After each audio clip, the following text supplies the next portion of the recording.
Welcome to Chillin' 101. We hope this video helps.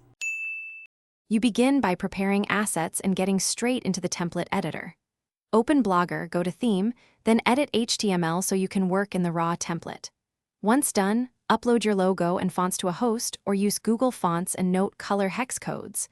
Make sure you decide layout, single column or two column, and sketch header content. These steps let you modify structure immediately. You avoid setup delays and can start changing HTML tags and CSS variables right away.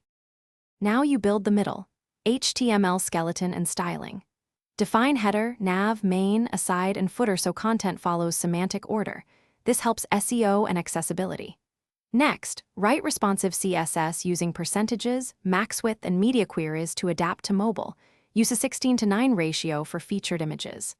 Then integrate Blogger template tags like data, blog, and expr, href plus b, section blocks for widgets, so dynamic content populates automatically. Make iterative previews and adjusts. Finish by exporting the template XML as a backup, then apply your new code and preview across browsers and devices to confirm behavior.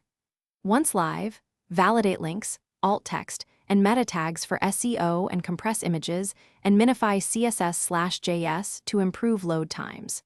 If something breaks, clear caches and use the backup XML to restore quickly. Then reapply changes in small increments to isolate the issue. Remember to test forms and widgets after fixes, so the blog stays functional and polished. Thanks for watching. Consider subscribing if we helped you.